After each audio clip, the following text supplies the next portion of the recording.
thing I want to cover in this course is I've received a lot of negative feedback.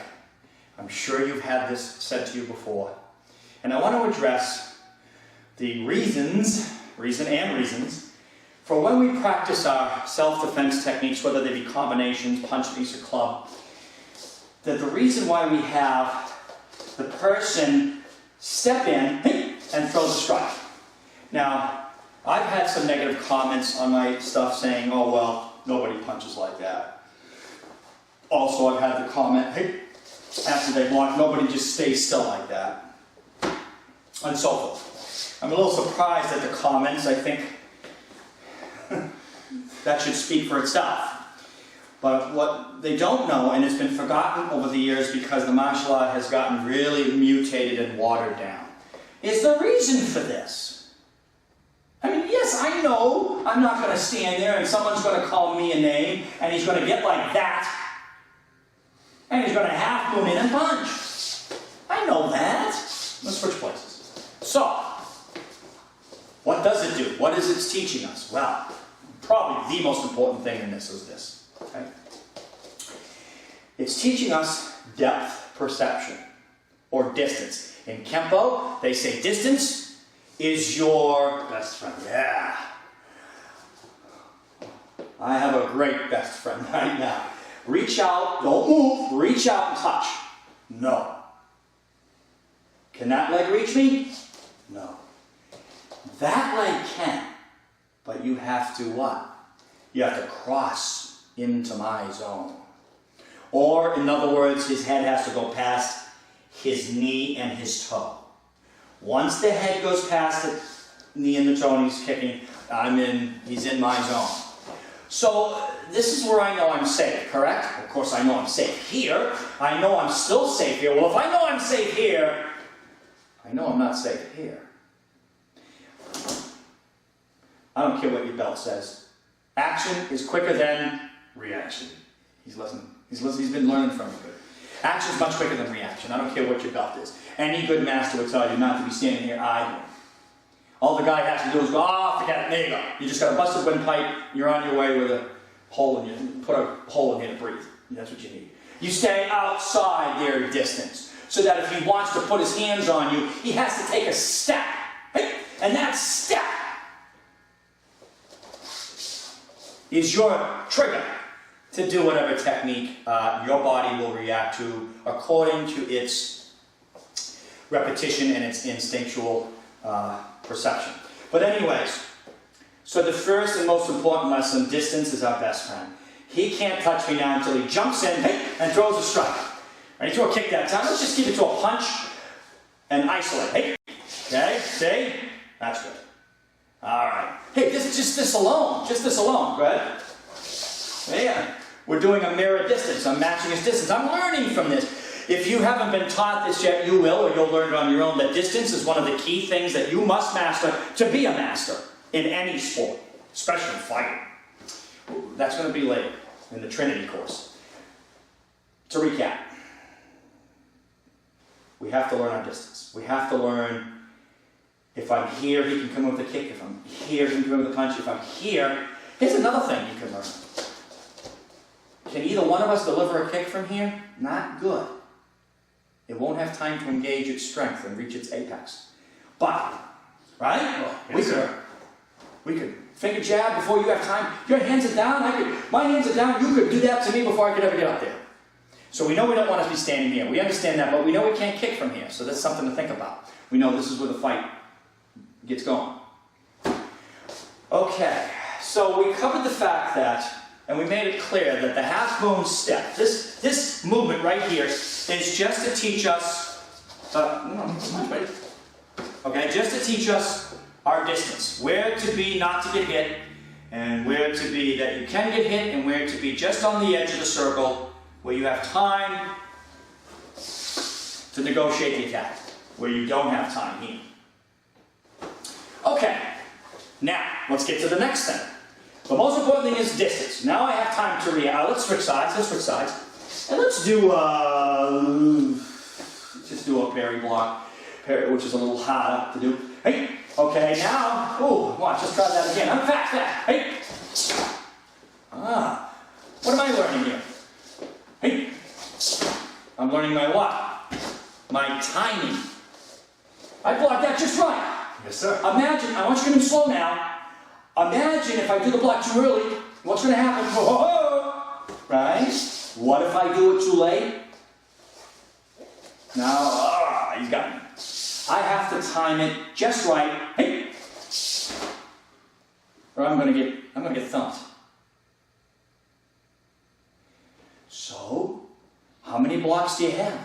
Now we have the person cutting into your distance so you can see him coming, and now you have to time the block. That was a direction, a redirection. Or we can do a karate strike block. You have to time it. If you mistime it, it loses its effectiveness. If you really mistime it, it doesn't work at all. Okay. Now, what do we do after we block a strike? What's usually one of our next things?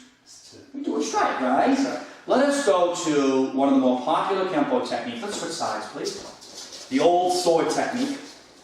I'm trying to speak in language that it's easiest to understand. The traditional method is to step into a hook, okay?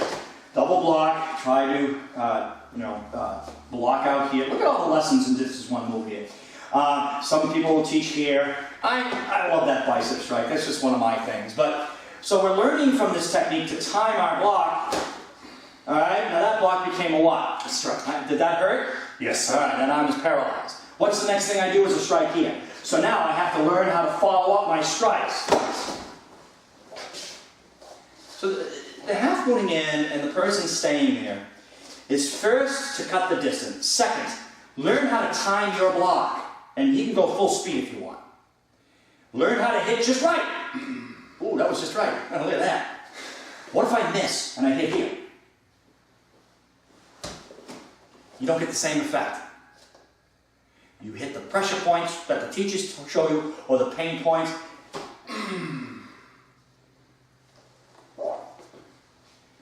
Focus, accuracy, precision. That's what this does. By the way, he's not really moving, and I can tell you this much.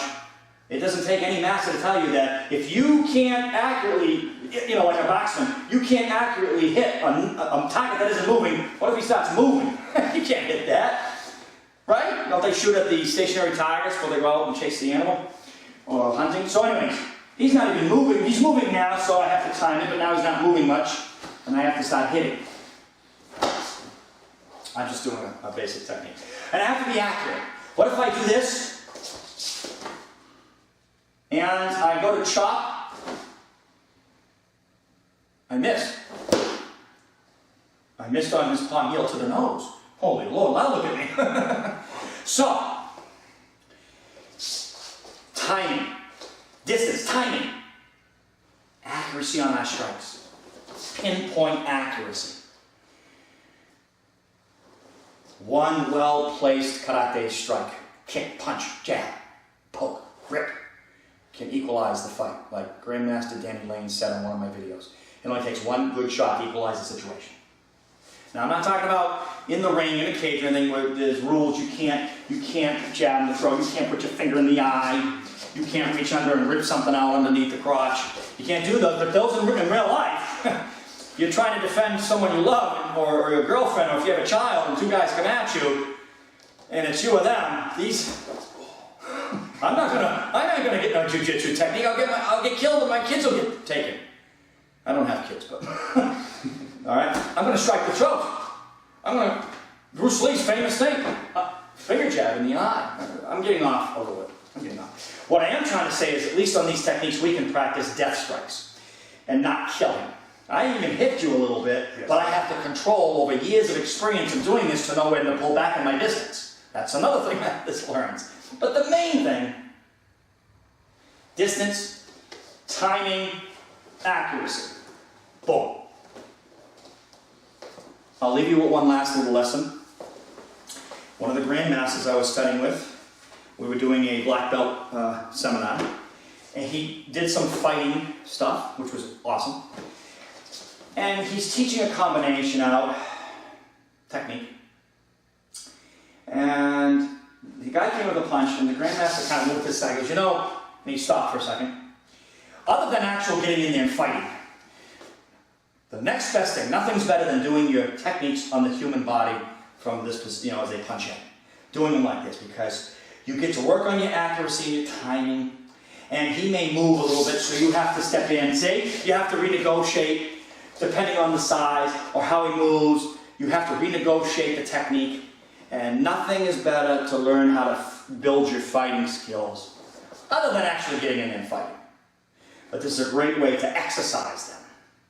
Okay, you exercise your fighting skills. It's an exercise. It's a lesson.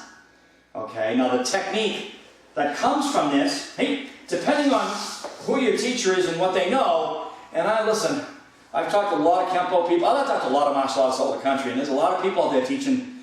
Let me give you an example. We did this in the last video. A self-defense technique should follow a very, very distinct order of movements. And like a word has to be spelled properly. Okay, now, a better analogy is the piano. Can you play the piano? No, sir. I can't either. But you and me could walk up and, could we what? We could hit the keys. And you hit them, right? You hit some music, am I right? Okay. Do you know who Liberace was? Yes, sir. Probably the greatest piano player that ever lived. What happens when he walks up to the piano? He hits the keys in the right order. Yes, sir. With the right amount of pressure, because some notes are light, some are hard. With the right tone. Yes, sir. With the right timing, he may pause and then continue. And what do you hear? Beautiful music. Yes! And what I'm trying to say is I see some masters, I see some instructors teach techniques out, and to me it's bang. There's noise, but it's not it's not following a pattern that's recognizable, and I think it would put you in harm's way. And I think that's what's wrong with a lot of martial arts. I'm not saying all, just a lot I've seen.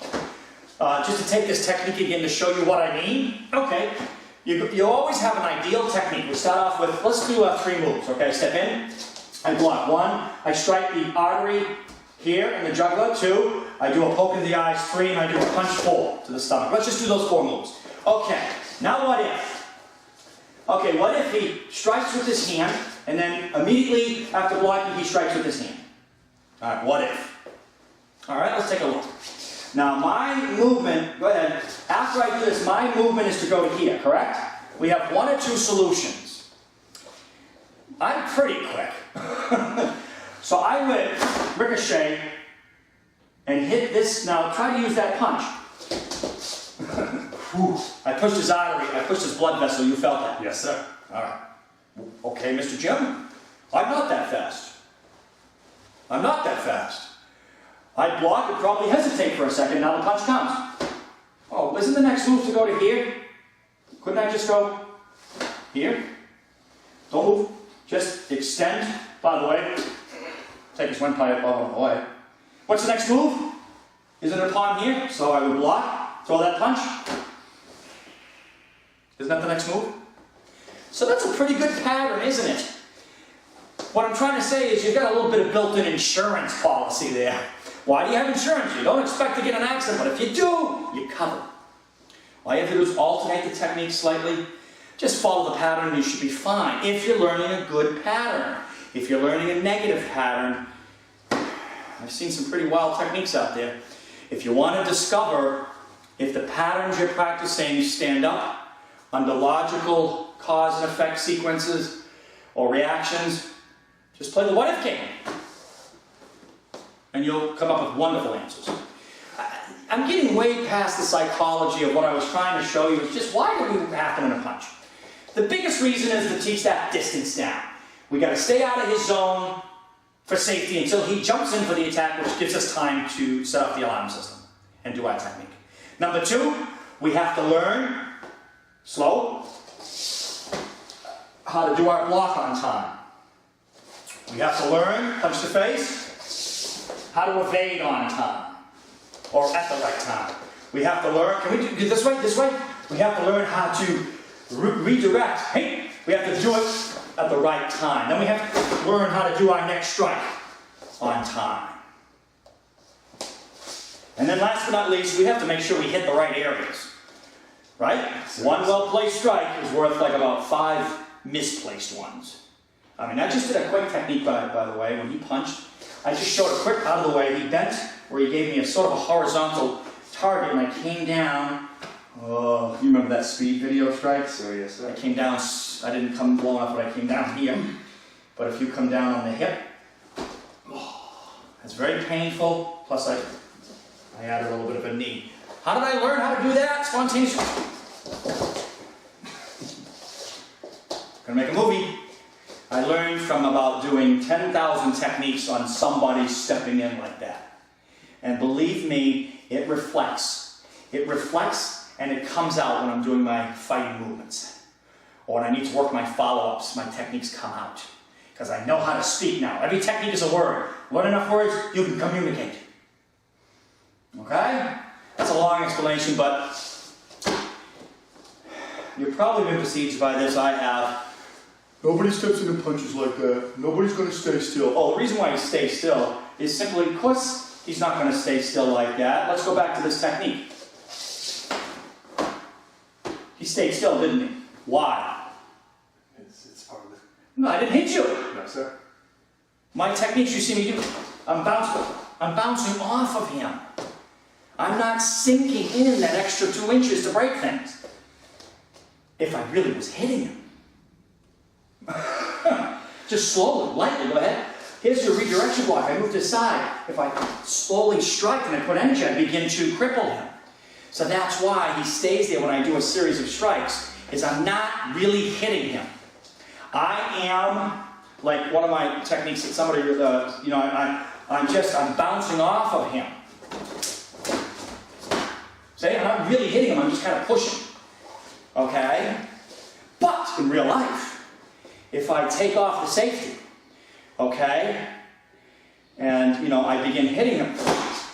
Now that was a little bit of a strike, and look at him bend.